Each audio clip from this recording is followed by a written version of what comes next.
My Right. opinion, obviously I'm biased, I think they're the most valuable members of society. They build all other careers.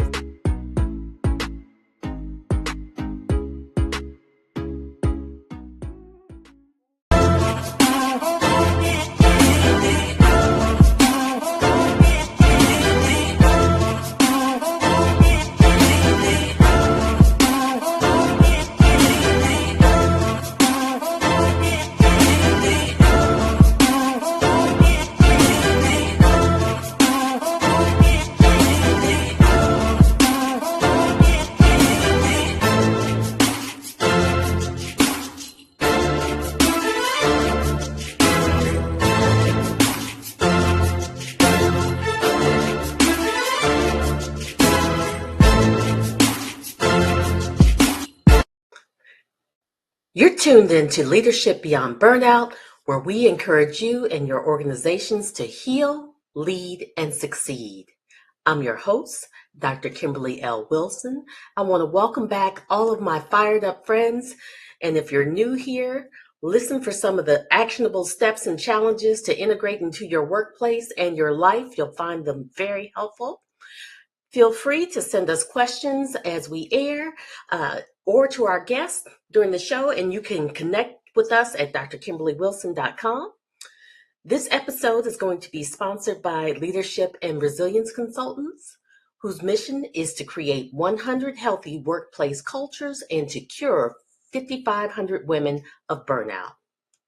Now, let me share with you about today's guest.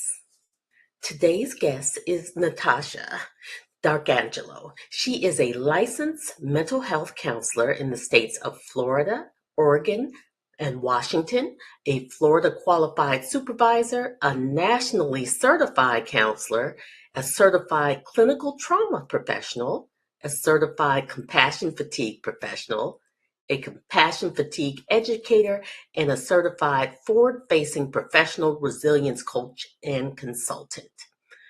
Now, Natasha received her Master of Arts in Clinical Mental Health Counseling from Argosy University, Sarasota. She is also the Director of Clinical Services for Lakewood Residential Treatment Center and the owner of Arcangelo Counseling and Consulting.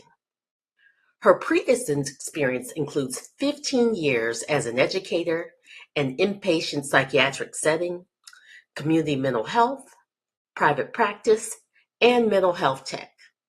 She is an international speaker that has presented on various topics, which includes destigmatizing mental health, care, compassion fatigue, and effective techniques for working with teens.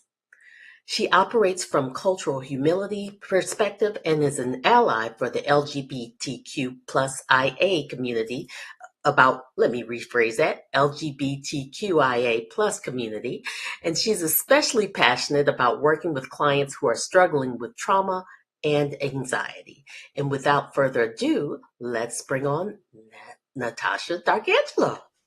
Hello, I'm so excited to be here. Thank you. I'm glad that you could be here today. And I'd love for you to share right off the bat, what is it that you do to bring healing to this world? Well, I'd like to think that every day I try to live up to what's written in my personal mission statement, which is some of the work that I've done in the process of getting all those compassion fatigue certifications. And one of my favorite statements in my mission statement is that I will live my life according to my core value that I am here to help others. And every day that looks different. So some days, like today, for example, it was advocating for one of the residents at Lakewood who happens to be struggling right now, reaching out to their psychiatric provider and, asking, are we really doing the right combination of medications here? Is there something that can be reworked? Here's what we're seeing on a daily basis. But it really varies. Some days it's sharing the joy of the therapy dog Celeste with others. I did the NAMI walk in the community a few weeks ago. So really varies day to day. I'm always passionate about being able to speak to any group of caregivers, anybody that's struggling with burnout, and spreading the message that there is hope out there and there are things that you can do to get yourself to a better place. Mm. Now, I think what I love most about what you said was right in the very beginning, where you give yourself and others the permission to not have to do the same thing consistently. I think sometimes we can stress ourselves out further by like, "Oh, I didn't do the thing today." But I love that you make it so fluid so that Yeah. it's like life. Hmm. Yeah. One of the statements that I repeat most often to myself, and actually I did it a little bit earlier today, was that today I did my best, and my best is good enough. And I learned that in my training, and I add a little caveat onto the end of it, which is what my best looks like from day to day is different, and that's okay. Right. Because Yeah. sometimes we just have 30%, but if can give 100% of that 30%, Correct. Yep. Absolutely. that is beautiful. I love that. Just that in and of itself, I think has probably brought a healing word to some of our fired up friends. Hmm. Yeah. Now, Natasha, I'm really curious about what it is do you feel like in your childhood has really shaped who you are today? Is there a moment or a few moments that have brought you to be who you are now? Oh, absolutely. I think the first thing that comes to mind is I am the proud child of immigrant parents. My parents immigrated to the United States in the 1970s. My father became a U.S. citizen because he served in the Vietnam War. And so my understanding of the world and what it means to be a citizen of the United States, I think is different than most people. I always say I got my work ethic from my parents. And, being first generation American has really put a lens on how I interact with my universe. I know I'm in the bio, it mentions working with clients struggling with trauma and anxiety. I also really enjoy working with clients who share that first generation American identity. I think that's a huge one. And because I'm first generation American, we are West Indian. So my family's from Guyana in South America, and that's not a place where you talk about mental health issues, especially not with a complete stranger. And so my mom will tell you simultaneously that she's both proud of me and a little horrified by what I do for a living. But we never talked about mental health, growing up, or what it means, or struggling. And there's this joke in my family that's really not funny, where everybody says that my grandma studies.